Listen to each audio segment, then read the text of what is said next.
Hello and welcome back to my channel. In today's video, we will be making kafta. Our side dishes for today will be baba ganoush, hummus, and a green salad.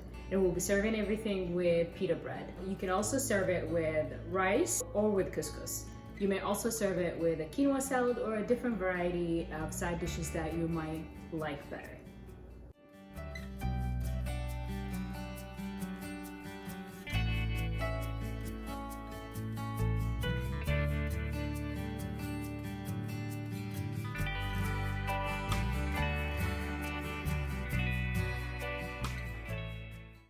We'll start by making a green salad to complement the meat, and I'm going to marinate my red onions in a simple vinegar and salt solution to just take away some of that burn and to give it a nice vinegary flavor.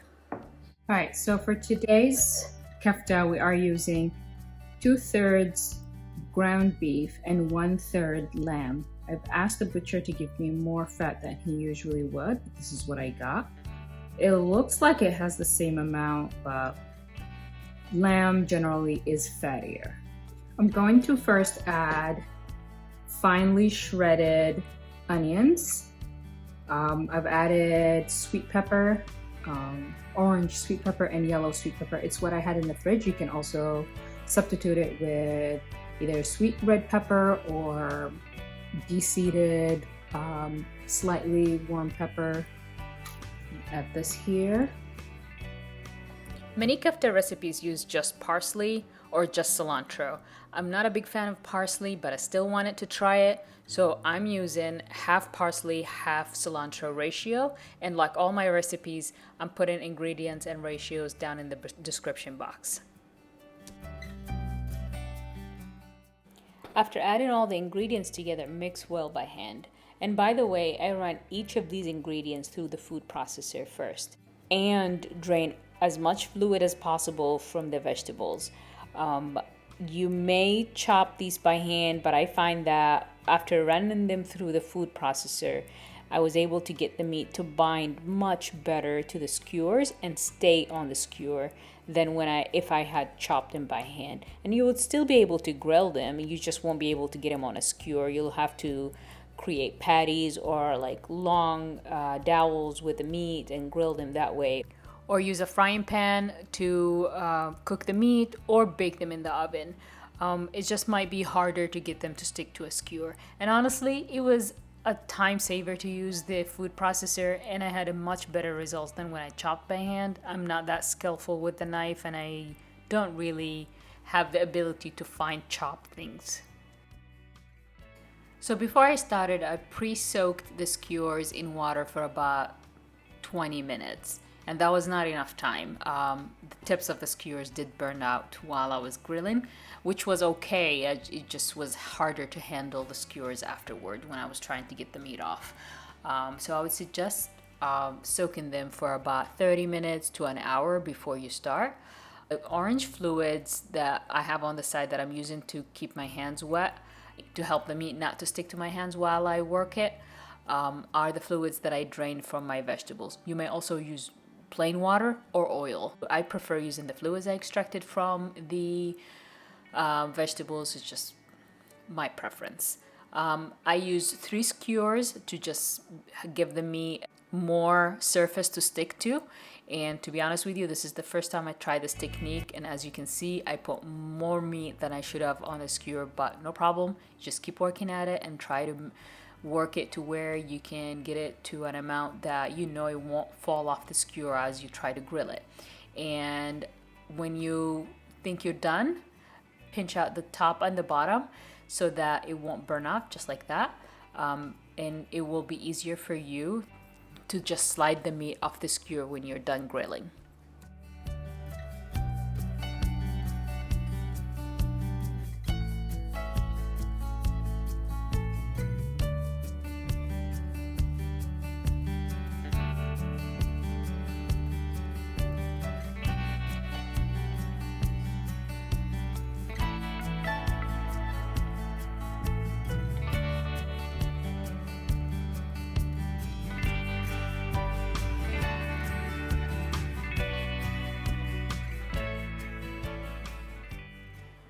For hummus, I used canned chickpeas that I washed in warm water a couple of times to try to remove as much preservatives as possible, just to ensure that they won't change the taste of the final result. And I also removed as many outer shells as possible so that I can get a smoother final texture.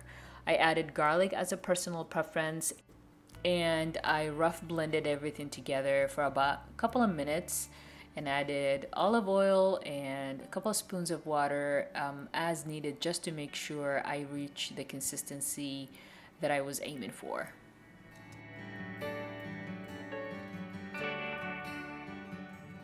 For the baba ganoush, I'm going to start by poking a hole throughout each of these eggplants to allow for steam to escape while they cook. And I prefer to leave the tips on just so that I can handle them easily later. We are going to roast them until they cave in. And if you're not using a grill for this dish, you might also cook them on a gas stove, just exposed directly on the fire, or put them under a broiler in the oven. I cooked them for about 20 minutes to 30 minutes, depending, and I cooked them the entire time I was actually grilling.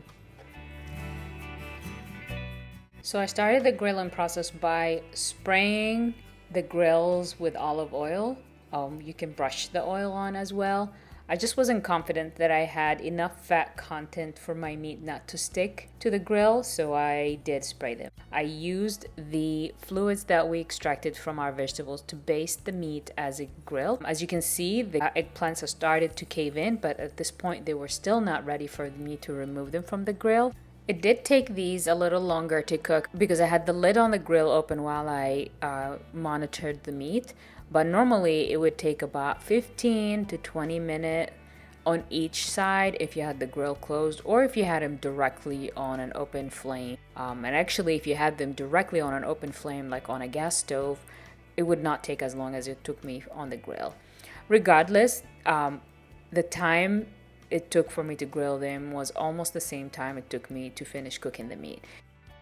I love roasting the eggplants this way because this charred skin gives the eggplant and the baba ganoush a dimension of roasted, smoky flavor that I would have not gotten if I had roasted the eggplants in an oven.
As soon as I got the eggplants off the grill, I put them in a bowl and covered them and let them steam for about 15 minutes.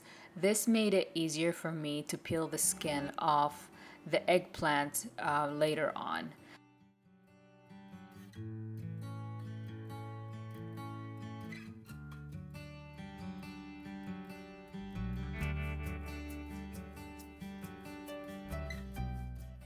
Now that the eggplant had had time to rest and steam, it was easy for me to just peel the skin off and scrape the content out.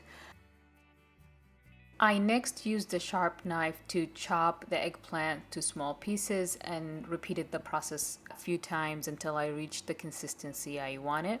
I used a food grater to shred the garlic and then mixed everything in a bowl. Some people like to throw their eggplant, garlic, tahini, olive oil, and lemon in a food processor and just blend everything together. But I think the consistency will be too blended down.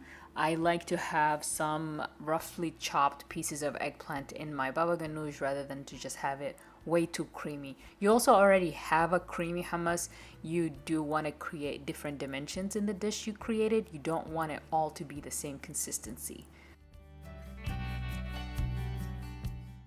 This is a great meal to make for a picnic or for a backyard barbecue with friends and family, or just a fun date night. Leftovers can go into the freezer in a freezer safe container for up to a month. The meat lasted with us in the freezer for a month and a half, and the baba ganoush and hummus for about 3 weeks to a month.